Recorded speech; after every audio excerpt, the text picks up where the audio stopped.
Chapter 5. Cover and Move. Leif Babin. South Central Ramadi, Iraq. Covering the flank. "So what are we doing?" asked our leading petty officer. The clock was ticking and every second counted. There were no good options.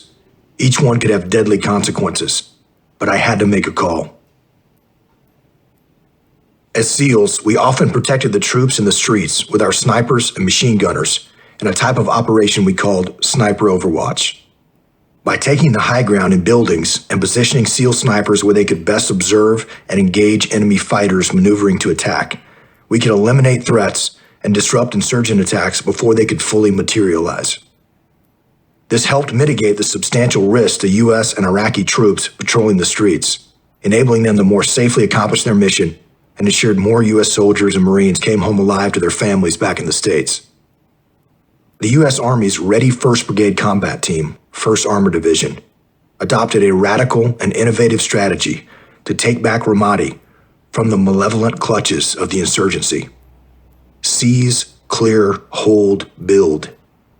It called for U.S. forces to penetrate into the most dangerous enemy-held neighborhoods, push back insurgent fighters, and construct permanent U.S. combat outposts from which to base further operations. Iraqi soldiers were brought in to take part in the effort. Once a foothold was established in enemy territory, the next step required a show of force in enemy-controlled areas with the Iraqi populace in the neighborhood. Though the battles raged around them, hundreds of thousands of civilians lived in the city and simply tried to survive. Securing the people and protecting them from the brutal jihadi fighters that hid among them was the key to victory. Integral to the success of this strategy were cordon and search operations, clearing through city blocks house by house. Often executed during daylight hours, these operations could be treacherous for the U.S. Army soldiers, Marines, and Iraqi troops as they cordoned off neighborhoods or sectors and moved street to street, building to building, through some of the most violent areas of the city. On one particular operation, Team Bulldog, U.S. Army Bravo Company, 1st Battalion, 37th Armored Regiment, planned a large cordon and search operation in a particularly dangerous area of South Central Ramadi, spanning several blocks from their base located in the heart of enemy territory. A combat outpost called Cop Falcon. Such an operation required some 100 soldiers on the ground, supported by armor, M1A2 Abrams main battle tanks, and M2 Bradley fighting vehicles, with their substantial firepower. Additional forces from the battalion were brought in to reinforce Team Bulldog in this effort. Through dozens of dangerous combat operations, we built an excellent working relationship with the U.S. soldiers and tankers of Team Bulldog. Bulldog's company commander was one of the finest combat leaders I've known. He and his soldiers were exceptional warriors. Our SEALs had tremendous respect and admiration for their courage and fighting spirit as they lived every day under constant attack, right in the heart of dangerous enemy territory. Our SEAL elements worked out of Cop Falcon and from there pushed even deeper into enemy territory. When we were ferociously attacked by insurgents, which was often, the company commander personally mounted up in his tank, rallied his troops, and brought the thunder with the main guns of Team Bulldog's M1A2 Abrams tanks to bear on our behalf. He and his Bulldog soldiers were an outstanding group, eager to close with and destroy the enemy, and we loved them for it. On this particular cordon and search operation, our SEALs from Charlie Platoon and Task Unit Bruiser would provide sniper overwatch, while our SEAL combat advisors would manage a platoon of Iraqi soldiers participating in the clearance on the ground. Jocko teamed up with the Army Battalion's operations officer, who would help manage the clearance, while Jocko would provide command and control as well as coordination of our SEAL elements supporting the operation. In planning, we decided to set up 2 separate SEAL sniper overwatch positions, several hundred meters apart, to cover the U.S. Army and Iraqi Army cordon and search teams as they entered buildings, block by block, across the sector. The first SEAL sniper overwatch position, OP1, led by Charlie Platoon's assistant officer in charge, would take position in a large 4-story apartment building, some 300 meters to the east of Cop Falcon, to protect the northern flank of the cordon and search teams. I would lead a second sniper overwatch position, OP2, of 8 SEALs and 7 Iraqi soldiers. We planned to take position about 1 kilometer southeast of Cop Falcon, along the southern flank of the coordinate search teams. The area was heavily IED'd. At 0200 local time, or 2 o'clock in the morning, those of us in OP2 stepped off via foot patrol from Cop Falcon into the dark and dangerous Ramadi streets. Empty at this hour, all appeared quiet, but in this neighborhood, enemy fighters could be waiting around every corner. The other SEAL Overwatch team, OP1, would depart an hour later, since their position was very near the friendly combat outpost, and it was one they knew well, having utilized this position before. My team, OP2, had much farther to travel, and not having been in any of the buildings in the immediate area, we would need more time to establish a good position. On the patrol end, I served as patrol leader, positioned second from the front, just behind the point man. We moved as quietly as possible through the streets, weapons trained at every angle, watching for enemy, ready for contact at all times. We took great care to avoid debris, such as trash piles on the street or other suspicious items, being deliberate in where we stepped as the threat from IEDs was substantial. Each man carried a heavy load of weapons, ammunition, and water in anticipation of what we knew could likely be a big and lengthy fight come daylight. This urban war zone was straight out of a Hollywood set for a World War II movie like the ones we watched growing up. Walls riddled with bullet holes, burnout cars in the street, rubble buildings, and bomb craters. It was surreal to be in a place filled with such violence and destruction. We continued our patrol down the dusty, trash-covered streets, weapons bristling in all directions. Our patrol snaked through alleyways, avoiding the rare operating street lamp, most had been shot out or didn't have electrical power, and maneuvered the best we could around packs of mangy street dogs whose barking could give away our position. We planned to utilize a 2-story house as our OP2 Overwatch position and thought it would provide a clear view to cover the coordinate search team's southern flank. After a 20-minute patrol without incident, we arrived at the location. Just outside the walled compound, the entire element took up security positions around the gate. With weapons covering, we boosted a couple of our Iraqi soldiers over the wall. They quickly unbolted the gate from the inside and then let the rest of us in. SEAL shooters and Iraqi soldiers swiftly but quietly flowed into the compound and moved toward the house's front door. Iraqi soldiers knocked and instructed the family inside to open up. A bewildered Iraqi man answered the door and complied. SEALs quickly cleared the compound, checking each room, a second-story balcony, the rooftop, and the interior courtyard for threats. Once clear, we set security positions. The house provided a decent view in one direction along the main road. In the other direction, however, it offered little vantage point except for an exposed balcony. It was also difficult to place key security positions without exposing personnel to attack from surrounding buildings. Our OP2 snipers brought these significant concerns to me and our platoon's leading petty officer, or LPO, one of my most trusted leaders. We were in a bind. We could take the building next door and maintain a security contingent there, the LPO offered. It was a great idea, and we decided to pursue that option. Leaving a team in place, we sent a clearance team to the adjacent building. But what they found was not encouraging. The vantage point was no better. Positioning adequate security forces in 2 different buildings would spread us extremely thin, especially in such a dangerous neighborhood crawling with heavily armed Mooj. With this option not practical, I talked things over with my LPO. It was still dark, but sunrise was not far off, and the first call to prayer would soon echo from the mosque minarets and awaken the city. Time was running out to get into position, especially as the coordinate search teams of Army soldiers, our SEAL advisor teams, and Iraqi soldiers would commence their operations soon and were depending on our Sniper Overwatch team to cover them. No options are good, I lamented, but our least bad option is to pull everyone back to our original building and secure that position as best we can.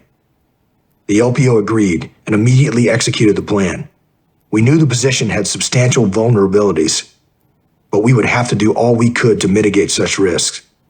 Our SEAL snipers took positions to best protect the troops on the ground, and then we placed the rest of our team in positions to protect the snipers, one of whom was somewhat exposed on the balcony. With a position set, OP2's SEAL radioman made a call to our other SEAL Sniper Overwatch, OP1, reporting our position. We then checked in on Team Bulldog's net and passed our location to Jocko, who was with Team Bulldog at Cop Falcon, so he could coordinate with the other troops on the ground.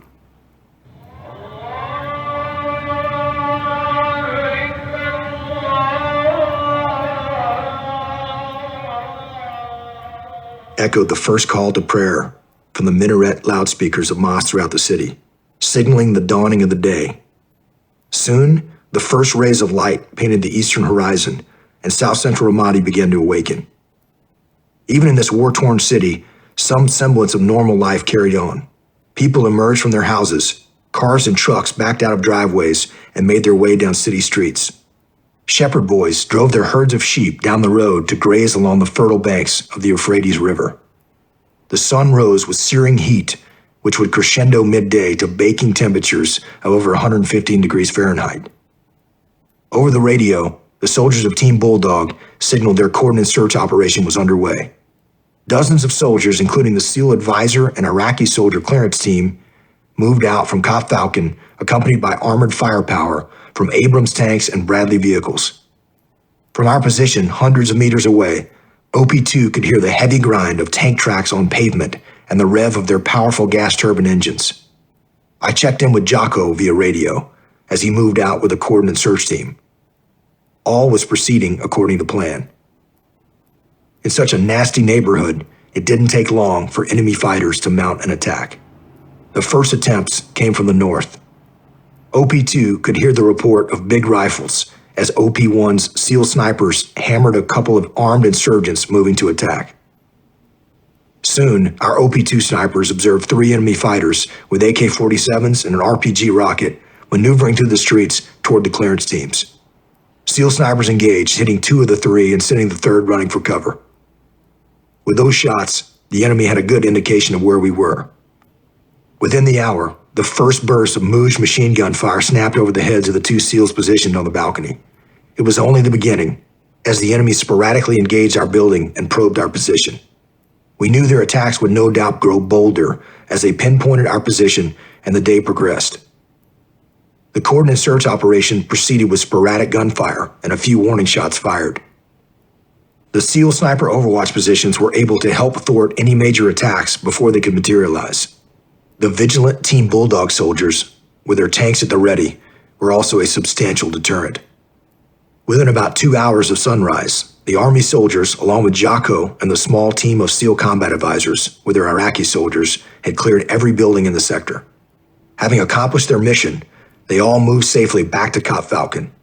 It had been a relatively smooth operation, which, in such a dangerous neighborhood, right in the heart of South Central Ramadi, was somewhat miraculous. No American or Iraqi soldiers had been wounded or killed. That was a testament to the good planning and execution by the U.S. forces involved, and a tribute to the effectiveness of the SEAL sniper overwatch teams. With the coordinate search force back at Cop Falcon, both SEAL overwatch teams, OP-1 and OP-2, had accomplished our objectives. Our standard operating procedure, or SOP, dictated we remain in position until nightfall and then patrol back to base under cover of darkness when we could more safely move through the dangerous streets. A small element patrolling in broad daylight through enemy territory presented serious risk of almost certain contact. Enemy machine guns, RPG-7, shoulder-fired rockets, and IEDs could be utilized to deadly effect. But for OP-2, remaining in our current position also presented great risks. The building we held had substantial tactical vulnerabilities. The enemy knew where we were, and there was a high probability that with enough time, enemy fighters would mount a serious attack. Should they do so, we might very well take significant casualties and even find our position overrun by determined enemy fighters at close quarters. This presented quite a leadership dilemma. Again, I discussed options with my trusted LPO. We can stay where we are and wait until nightfall, or we can quickly break out of here and foot patrol back to Cop Falcon. Or we could call in the Bradleys for extract, though that could take some time. Bradley fighting vehicles provided protection from small arms fire behind their armor plating, and they brought significant firepower with a 25mm chain gun and 7.62mm coaxial machine gun. But they required some time to coordinate, to brief crews and drive to our position. Bradleys were loud, and the bad guys would hear them coming from some distance. This option would also expose the U.S. soldiers that crewed the vehicles to the substantial IED threat, as the roads in the vicinity of our position were extremely dangerous and had not been swept by the IED clearance teams. This could very well result in an IED strike, a deadly explosive buried in the road which might kill or seriously wound the soldiers inside. Were this to happen, it would require sending even more vehicles and troops in harm's way to extract casualties and down vehicles. Calling in the Bradleys meant waiting for perhaps another half hour and would put Team Bulldog soldiers in significant danger. It would also endanger us riding in the vehicles through heavily IED'd streets. If we stayed in position until dark in accordance with SOP, we would almost certainly have to fend off increasingly violent enemy attacks for another 8 to 10 hours. Should those attacks exploit the significant weaknesses of our defenses, we might be pinned down and unable to depart without calling in massive fire support and putting more forces at even greater risk to bail us out. If we pulled out on foot immediately and quickly patrolled back to Cop Falcon, we would probably get shot at. But it would likely be a hasty attack that the Mooj wouldn't have enough time to coordinate for maximum effectiveness. We could help mitigate that risk by moving quickly and utilizing misdirection in the streets and alleyways to prevent the enemy from predicting our exact route back to Cop Falcon so they couldn't set an ambush. Still, any gunfire we received, no matter how hasty, could certainly kill or horribly wound any of us. No options were good options. We had to choose the least bad option. "So what are we doing, LT?" asked the LPO. Time was ticking. I had to make a call. "We're pulling out," I decided. It was the least bad option. "Let's get packed up quick and break out of here as soon as we can." "Roger that," said the LPO. He passed the word to the rest of OP2, and everybody quickly gathered up their gear and double-checked to ensure nothing was left behind. Our OP2 radioman contacted OP1, the other sniper overwatch team, to tell them we were moving back on foot to the combat outpost. We also notified Team Bulldog soldiers back at Cop Falcon, where Jocko and a few of our SEALs with the clearance team had returned. For OP1, only a short 300-meter patrol from Cop Falcon, there was no such dilemma about what to do. They had an easy foot patrol back to Cop Falcon, covered by Cop Falcon's nearby tanks and heavy machine guns the entire way. OP1 radioed to us and OP2 that they too were pulling out. But OP1 made the mistake of not telling Jocko, which meant he could not coordinate the movement. "Roger that," our OP2 radioman responded to OP1's call. He relayed the information to the LPO and me. With our focus entirely on getting OP2 moving out in a hurry, we thought little of it. Every minute that passed by gave enemy fighters more time to coordinate a serious attack on our position. Within a few minutes, everyone was ready. We quickly briefed the team and emphasized that we needed to move fast. "Let's do this," was the consensus. Everybody knew we would likely get in a gunfight, but we wanted that gunfight to be on our terms, not the enemy's. With everything ready, we broke out of the building and emerged onto the street, our weapons pointed in all directions, ready for a fight. We quickly moved out and made our way through the streets, covering and moving as a team past Iraqi citizens who stared at us with some surprise. When aggressive men with guns pointed their weapons at them, the locals knew to keep their distance. Anyone who didn't avoid interfering with a heavily armed SEAL squad was certainly looking for trouble. Rapidly, we pushed past parked cars and piles of trash. Threats were everywhere in this urban environment. Every gate, door, and alleyway that we passed, the distant intersections down the street at ground level, and above us from every rooftop, balcony, and upstairs window. Each presented the possibility of well-armed Mooj fighters ready to inflict horrible wounds or death upon us. Our tactic, which we had trained for, practiced, and utilized, was a fundamental one we called cover and move. Within our OP2 squad, we had 4 elements of smaller teams. One team covered, their weapons trained on threats, while the other team moved. Then those teams reversed roles. In this way, the teams leapfrogged in bounds, constantly utilizing cover and move to ensure we were prepared to fend off an attack as we maneuvered through the streets. For about 500 meters, OP2 moved along steadily, making our way back toward Cop Falcon. Then, all hell broke loose. Fully automatic gunfire erupted from the rear of our patrol.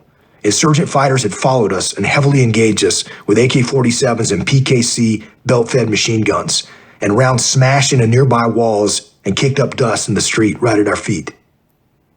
Immediately, we responded with withering gunfire of our own. Our SEAL machine gunners were an awesome sight to behold, fearlessly laying down fire with deadly accuracy, even as enemy rounds impacted all around them.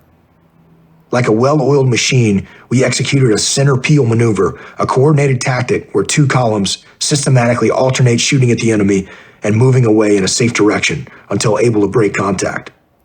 I lobbed a few 40mm grenades over the heads of our patrol and onto enemy positions to help keep their heads down as we bounded back. Our overwhelming fire quickly repulsed the enemy attack, and we continued to a street corner that provided additional cover, moving in a hurry toward Cop Falcon. Those courageous SEAL machine gunners had provided the cover fire that enabled us to move safely through the maelstrom. Within minutes, we covered the remaining distance to the Cop and made our way past the Abrams tank guarding the entrance. We pushed past the concertina wire and concrete barriers into the relative safety of the U.S. Army combat outpost. We were breathing hard after running and gunning in the late morning heat with heavy gear, but we had all survived without a scratch. The LPO and I smiled and laughed at each other. We had just gotten ourselves into a solid gunfight on the street, hammered the enemy, and brought everyone back unscathed. It was awesome. We were fired up. But already back at Cop Falcon was our platoon chief. He had been with the Coordinate Search Force and had returned earlier with Jocko and the rest of our small team of SEALs and the Iraqi soldiers. Chief wasn't happy. He pulled me aside. "What the hell were you guys doing out there?" the chief asked sternly. "What do you mean?" I asked, immediately getting defensive. The chief was a hell of a battlefield leader, extraordinary in a gunfight. With a long career of nearly 20 years, he was the most experienced SEAL in the task unit, and we highly valued his guidance and mentorship. Never one to shy away from a fight, he was courageous and always eager to close with and destroy the enemy. So why now was he critical of us, particularly my leadership on the battlefield? "What are you talking about?" I said. "Why didn't you leave the other sniper overwatch position, OP-1, in place to cover your movement back here to Cop Falcon?" the chief asked. I thought about that for a moment. My initial defensiveness wore off. He was right. "No reason," I replied. Understanding his logic was absolutely correct. I realized my error. I was so focused on our own squad's dilemma, I didn't think to coordinate with the other team, OP-1, to work together. We absolutely should have. This was the first rule in Jocko's laws of combat: cover and move. I had broken it. We had used cover and move within our own immediate OP-2 team, but I had forgotten about the greater team and support available. We had operated independently, failing to support or help each other. Had we left OP-1 in place, they would have had an excellent vantage from the high ground and could have covered our OP-2 movement much of the way as we patrolled through the dangerous streets back to Cop Falcon. Once at the Cop, we, OP-2, could have provided additional cover for OP-1 as they returned to Cop Falcon. It was foolishness not to work together. Though we were working in small teams with some distance between us, we weren't on our own. We were all trying to accomplish the same mission. The enemy was out there working against us, all of us. It was essential that we support each other and work together. One element must cover so that the other element could move. Our OP-2 had gotten lucky this time around. Damn lucky. But my chief knew, and I now recognize, that we had taken a needless and foolish risk. We should have utilized every strength and tactical advantage possible against these ruthless enemy fighters occupying Ramadi. The most important tactical advantage we had was working together as a team, always supporting each other. It was a rude awakening for me. I had become so immersed in the details, decision points, and immediate challenges of my own team that I had forgotten about the other team, what they could do for us, and how we might help them. Going forward, I never forgot my chief's guidance. We utilized the principle of cover and move on every operation, all teams working together in support of one another. That realization and the lesson learned implemented no doubt saved lives, greatly reduced casualties, and enabled us to more effectively accomplish our mission and win.